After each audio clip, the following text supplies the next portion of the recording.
time for Claire, everybody. Yeah. I like that I got Mr. Brightside as my music. That's fun.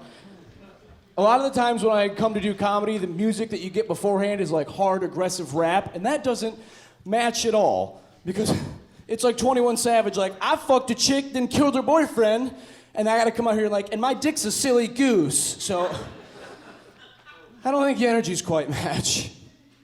I am a silly guy, though. I have a journal. I like to journal about my day. If I'm like too manic or too depressive, I like to journal. Which, yeah, gets nods from women and strange looks from guys. I get it.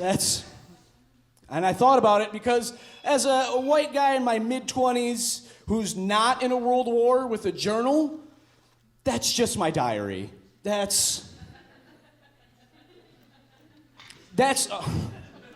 My great-grandpa was in a world war. If we found any writings of his, that's a journal. That's mine. Every other page is like, my roommate was weird today. I wonder if he hates me. That's my diary. People call me gay for having a diary, which is mean but fair. I'm not gay. I would say my level of homosexuality matches like a UFC fan, because I respect the hell out of those gentlemen, but I don't really want to jump in there. I just like watching. Gay porn? That was for you. Come on now, give me some. All right. I got a little bit for everybody. I grew up poor. Do we have any past poors in here? A couple. All right, hard clap. I felt you. I smelled the hamburger helper when you walked in. It's okay. I grew up poor. I didn't know I grew up poor. I'm 26, and this year I found out I grew up poor. The way I found out is this year I learned that Red Lobster isn't fancy. Did you guys know you don't need a reservation to go there? You can just go. It doesn't have to be your birthday. When you're a Ponderosa family, Red Lobster's a huge deal. Do you guys have, who here had Ponderosa by clap of hands? I forget that's a regional one. A couple of us. Hell yeah.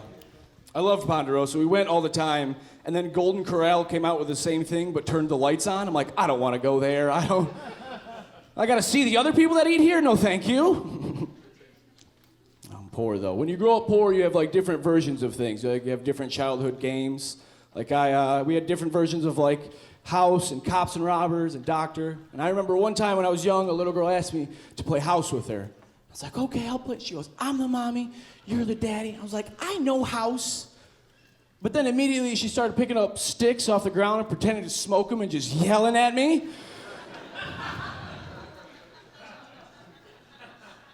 She just looks at me and goes, are you not gonna hit me? Have you played House before? That joke's called, it's funny if your parents are divorced. All right. All right, subtle clap for parents divorced, cool. All right, I gotta do this one because Joe Biden might die any day and I have to do my joke I wrote. I was watching Game of Thrones. If you guys haven't seen it, check it out.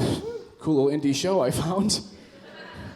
I was watching Game of Thrones and I realized the reason I like Game of Thrones is because all the people in positions of power have swords, and that's awesome. That's so cool. Yeah. Could you imagine if they gave politicians swords now? Not guns, just a sword. You just get a blade. Be pretty good debates. A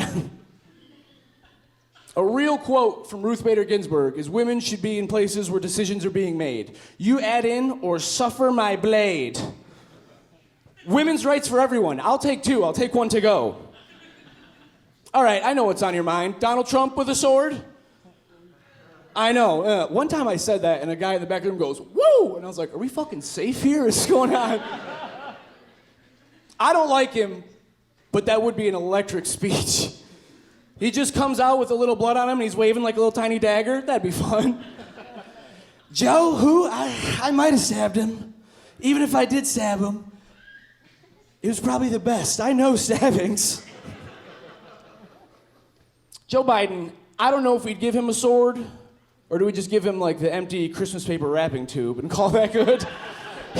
Go get him, Joe.